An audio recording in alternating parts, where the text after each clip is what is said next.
So that's the reason मैं sunscreen skip कर रही हूँ। मैटिफाइंग कंसीलर तो ये बहुत ज़्यादा सूख रहा है, आई थिंक यही कारण है। So hey and welcome to my channel. This is your girl Priyanshali aka Pinky और मैंने ये राखी मेकअप लुक सिर्फ और सिर्फ अफोर्डेबल प्रोडक्ट्स के साथ की है जो आपको अमेज़न और फ्लिपकार्ट पर आसानी से मिल जाएंगी।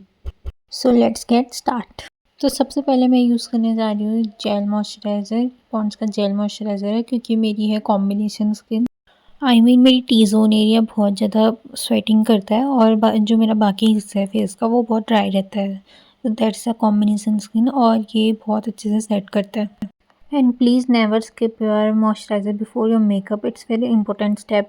अगर आपको एक फ्लॉलेस बेस चाहिए तो you have to apply moisturiser, it is must have product. पहले मैंने सोचा मैं वीडियो के साथ साथ बोलती हूँ पर यहाँ कंस्ट्रक्शन का काम चल रहा है तो you know the background sound. So मेरा मॉइस्चराइज़र अच्छे से लग चुका है। अब है मेरे लिप्स की बारी, तो मैं लिप्स पे यूज़ करने जा रही हूँ बोरोलिन क्योंकि मेरे पास लिप बाम नहीं है। अगर आपके पास लिप बाम है तो यू कैन यूज़ इट। और मैं आज अपना सनस्क्रीन स्किप करने जा रही हूँ क्योंकि यहाँ पे बहुत ह्यूमिडिटी है और उससे बहुत ज़्यादा स्वेटिंग होती है, तो मैं स्किप कर रही हूँ। एंड अनदर रीज़न इज़ वो मेरे मेकअप को ग्रे करता है। सो दैट्स द रीज़न मैं सनस्क्रीन स्किप कर रही हूँ। और अगर आपकी वाइट कास्ट वाली सनस्क्रीन तो आप भी स्किप करना। और अब है सबसे इम्पोर्टेंट चीज़ मेकअप की, जो कि है प्राइमर। और प्राइमर में मेरे पास दो ऑप्शन थे, एक ब्लू हेवन का और इनसाइड कॉस्मेटिक्स का। मैंने ट्राई किया इनसाइड कॉस्मेटिक्स का क्योंकि मैंने ब्लू हेवन का बहुत बार यूज़ करा है और ये मेरा रिसेंट परचेज़ है, तो इसलिए मैं इसको टेस्ट भी करूँगी। इसकी क्वांटिटी 10 ml थी और मुझे ये 100 रुपीज़ का मिला। ये सिलिकॉन बेस्ड प्राइमर है for oily to combination skin, इसलिए मैं इसका यूज़ कर रही हूँ। सबसे पहले हम इसे इमल्सिफाई करेंगे। मैं इसे अपने टी ज़ोन एरिया पे ज़्यादा यूज़ करती हूँ क्योंकि मुझे यहाँ पे बहुत ज़्यादा स्वेटिंग होती है और यहाँ पे से मेकअप भी रिमूव होता है। फिर मैं इसको अपने फेस पे अच्छे से मसाज करूँगी ताकि मेरा पूरा बेस अच्छे से इससे चिपका रहे और ये मेरी स्किन को बहुत सॉफ्ट फील कराता है। बेस मेकअप के लिए भी मेरे पास दो ऑप्शन थे, एक था ये सीसी क्रीम लैक्मे का और एक था एनवाईवे की फाउंडेशन। तो मैंने यूज़ करा लैक्मे की सीसी क्रीम क्योंकि मुझे ज़्यादा हैवी बेस नहीं करना था, मेरी स्किन उतना बेयर नहीं कर पाएगी। इतना अमाउंट मैंने अपने हैंड पे ले लिया है और फिर इसको अच्छे से इमल्सिफाई करने के बाद मैं अपनी स्किन पे लगाऊंगी। और अगर आप कभी भी बेस लगा रहे हो तो सबसे पहले इसको अपने फिंगर से लगाना। डायरेक्ट ब्रश या ब्यूटी ब्लेंडर से यूज़ करोगे तो वो हमेशा सो कर लेगा प्रोडक्ट। फिर मैंने इसको अच्छे से डैम ब्यूटी ब्लेंडर की हेल्प से ब्लेंड करा और ये बहुत ज़्यादा वाइट लग रहा है क्योंकि ये मेरा शेड नहीं है। ये मेरे शेड से एक शेड लाइट है, बट मैं इसको कॉन्टोर और ब्रॉन्जिंग से फिक्स कर लूँगी। ब्रॉन्जिंग तो नहीं, पर कॉन्टोरिंग और ब्लश से करूँगी मैं इसको क्योंकि मैं ब्रॉन्जर ज़्यादा यूज़ करती नहीं हूँ। और ये हो चुका है अच्छे से ब्लेंड। और आज मैं कंसीलर यूज़ करूँगी, ये भी मेरा रिसेंट परचेज़ है। मैंने इस बीच बहुत सारी प्रोडक्ट्स ऑर्डर करे हैं, मेकअप प्रोडक्ट्स, तो मैं उनका एक सेपरेट वीडियो बनाऊँगी ऑल टाइप। वैसे मुझे कंसीलर की एज़ सच नीड तो नहीं थी, बट मेरे पास था तो मैंने यूज़ करने की सोची क्योंकि मैंने आज तक यूज़ नहीं करा है कंसीलर। तो मैंने under the eyes, nose area और अपने चिन एरिया पे करा, थोड़ा-सा फोरहेड पे भी। ये मेरे शेड से एक शेड लाइट कंसीलर है, तो ये हाइलाइटिंग कंसीलर का ही काम करेगा, बट चलता है इतना भी। फिर मैं करूँगी इसको ब्लेंड उसी ब्यूटी ब्लेंडर से जो मैंने सीसी क्रीम के लिए यूज़ करा था क्योंकि ये अच्छे से ब्लेंड होगा सीमलेसली और कुछ पता भी नहीं चलेगा ज़्यादा। और पता नहीं क्यों अपना कंसीलर अप्लाई करने के बाद में मैंने हाथ में कंसीलर पकड़ा हुआ था, जबकि मुझे थोड़ी सी प्रॉब्लम भी हो रही थी शीशे के साथ, पर फिर भी मैंने पकड़ा था। वाओ! ये प्रोसेस थोड़ा-सा टाइम टेकिंग है क्योंकि मैं कंसीलर फर्स्ट टाइम यूज़ कर रही हूँ, तो इसको ब्लेंड करना थोड़ा-सा मुश्किल लग रहा है। आई डोंट नो क्यों लग रहा है। ये मैटिफाइंग कंसीलर तो ये बहुत ज़्यादा सूख रहा है, आई थिंक यही कारण है। फिर मैं अपने बेस को सेट करने के लिए यूज़ करूँगी लूज़ पाउडर, जो कि है हिलेरी रोडा का डुओ सेटिंग पाउडर। एक साइड कॉम्पैक्ट है और दूसरी साइड लूज़ पाउडर। और मैं यूज़ करूँगी लूज़ पाउडर क्योंकि कॉम्पैक्ट हमें थोड़ा-सा कवरेज भी देता है, जिसकी मुझे अभी एज़ सच कोई नीड नहीं थी। इसको मैंने अब थोड़ा-सा अपने हाथ पे डाला और फिर देन इसी पफ के साथ अपने अंडर आइज़ और अपने नोज़ एरिया, जहाँ-जहाँ पे मैंने कंसीलर यूज़ करा था वहाँ-वहाँ पे मैंने अप्लाई करा। मैंने बेकिंग काइंड किया है, उसमें ऐसा होता है कि हम अपना लूज़ पाउडर को 40-30 सेकंड्स के लिए रखते हैं, फिर उसके बाद ब्रश की हेल्प से डस्ट ऑफ कर देते हैं। इफ़ वो थोड़ा और टाइम रह गया तो वो आपकी स्किन को ड्राई कर सकता है, जिससे मेकअप क्रैकी हो जाता है हमारा।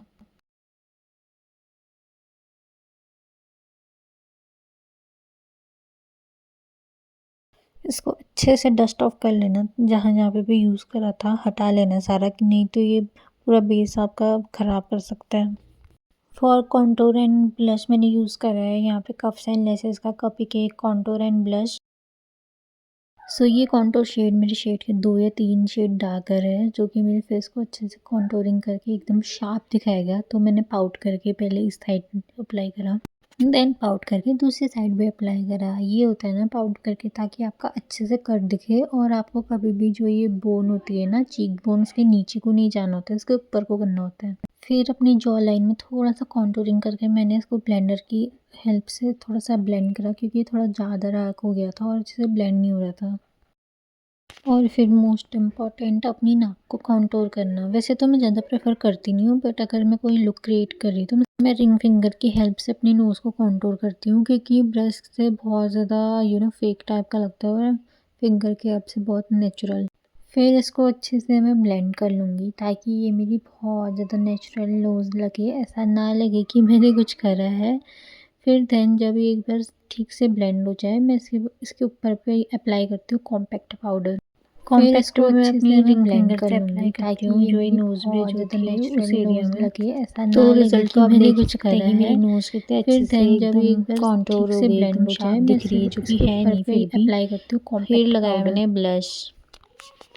और मैं एक सोबर ब्लश पर्सन हूँ, तो मेरे को ज़्यादा ब्लश लगाना अच्छा नहीं लगता, और मेरा फेस थोड़ा सा राउंड है, तो मैं इसको ऊपर की तरफ ब्लेंड करती हूँ। और अगर आपका थोड़ा सा लंबा फेस है तो आप गोल गोल करके लगाना। फ़ोन के कैमरे में तो उतने अच्छे से दिख नहीं रहे हैं, बट यार बहुत ज़्यादा ब्लश हो गया था, तो इसलिए मैं रुक गई। और फिर मैंने थोड़ा-सा अपनी नोज़ और अपनी चिन में लगाया, थोड़ा-सा नेचुरल लुक के लिए। और अब आ चुका है मेकअप का मेरा सबसे फ़ेवरेट पार्ट, जो कि है हाइलाइटर। और ये हिलेरी रोडा का हाइलाइटर, लिक्विड हाइलाइटर है ये, इन द शेड 02। ये बहुत ज़्यादा पिगमेंटेड है, तो मैं इसको बहुत थोड़ा-थोड़ा सा अपने हाई पॉइंट्स पे लगाऊँगी, like cheekbone area, nose, chin. मैंने एक गलती कर दी थी, जो कि ये थी कि ये मैंने थोड़ा जल्दी ब्लेंड नहीं किया, तो ये थोड़ा सूखने लग गया था और थोड़ी-सी मुश्किल हो रही थी इसको ब्लेंड करने में। पर मेरा ब्यूटी ब्लेंडर उस टाइम पे डैम था, तो उतना कुछ प्रॉब्लम नहीं हुई, पर अगर फिर भी ब्रश की हेल्प से करती तो ये नहीं होता, ये पैची हो जाता। That's why I use blender. But overall ये बहुत अच्छा हाइलाइटर है, बहुत मस्त ग्लो देता है। You can must try it. और ये अफोर्डेबल साइड में भी मुझे मिल गया, ये 190 का पड़ा था मुझे, और इसका रिज़ल्ट वाओ। और आईज़ में मैंने ज़्यादा हैवी कुछ किया नहीं, मैंने जस्ट सिंपल अपनी आईज़ को प्रेप करके एक रफली आईलाइनर लगाया, आई मीन एक लाइन ड्रॉ करी। फिर एक लाइन ड्रॉ करने के बाद मैंने इस ब्रश की हेल्प से इसको अच्छे से स्मज करा। आई मीन मेरे पास बहुत सारे ब्रशेस तो थे स्मजिंग के लिए, बट मेरे को यही मिला इस टाइम पे, थोड़ी सी प्रॉब्लम हो रही थी, टाइम टेकिंग है। और फिर इसी बीच मैंने एक थोड़ा सा विंग ड्रॉ करके इसको और स्मज कर लिया, वो मैं रिकॉर्ड करना भूल गई, एंड लाइक दिस। फिर मैंने इसी आईलाइनर की हेल्प से अपनी लोअर लैश लाइन पे भी हल्का हल्का सा लगाया, लाइक हाफ में, फिर ब्लेंड कर लिया, एंड देन मस्कारा से अपना लुक कंप्लीट करा। और ये कर्लिंग मस्कारा है, तो इसने मेरे लैशेस को बहुत अच्छे से कर्ल करा, और I mean you can see the result, ये बहुत अच्छा है। इस साइड मेरी लैशेस दिख भी नहीं रही है, और जिस साइड मैंने अप्लाई करा है you can see the result यार। फिर मेरी इनर कॉर्नर्स और ब्रा बोन को हाईलाइट करने का टाइम था, तो मैंने यही हिलेरी रोडा का हाइलाइटर लिया, फिर इसको हाईलाइट कर दिया। और ये एक छोटा सा ट्रांजिशन, ऐसे छोटे छोटे ट्रांजिशन भी ज़रूरी है लाइफ में। तो हो गया लुक कंप्लीट। फिर लिप्स की बारी। मेरे पास लिप्स के लिए 3 प्रोडक्ट थे, 2 लिक्विड लिपस्टिक एंड एक लिक्विड लिप ग्लॉस। सबसे पहले मैंने डार्क वाला शेड थोड़ा सा इसको अच्छे से लाइन करके अपने लिप्स पे लगाया, और फिर उसके बाद मैंने लाइट शेड लगाया, ताकि कुछ ओम्ब्रे इफेक्ट सा क्रिएट हो, बट ये बहुत अजीब सा लग रहा था, तो मेरे को इसके ऊपर एक डार्क शेड की लिपस्टिक और लगानी पड़ी। फिर उसके बाद मैंने हल्का हल्का सा लिप ग्लॉस लगाया था अपने लिप्स के सेंटर पे। और ये लिप ग्लॉस मैंने अपने लोकल स्टोर से लिया था, कुछ ऐसे 60-50 रुपीज़ के अंडर, और ये मेरे को बहुत पसंद आया, लिटरली वाओ। मैं इसको डेली बेसिस पे भी अप्लाई करती हूँ, ये मेरे को बहुत अच्छा सा लगता है लिप्स पे। आई मीन अगर नो मेकअप मेकअप लुक चाहिए तो लिप ग्लॉस एक मस्ट हैव है। सो मेरा लुक हो चुका है कंप्लीट, आई मीन मेरा राखी लुक हो चुका है कंप्लीट। फिर उसके बाद मैंने अपने हेयर्स को ऐसे ओपन रखा था, क्योंकि मैं हीट अप्लाई करना प्रेफर नहीं करती हूँ अपने बालों को, वैसे इतने डैमेज हुए हैं, हीट अप्लाई करके बहुत ज़्यादा डैमेज हो जाते हैं। फिर मैंने कर लिया था इनको क्लचर से टक इन, और फिर एट द एंड मैंने झुमके ऐड कर लिए थे, झुमके और बैंगल्स। पहले मैंने सोचा था कि नहीं करना चाहिए, आई मीन सूट भी हैवी था मेरा। फिर मैंने सेट करा अपना dupatta and I am ready to go. So guys, मुझे बताना कि ये मेकअप आपको कैसा लगा है और मैंने कैसा मेकअप करा है। Bye bye.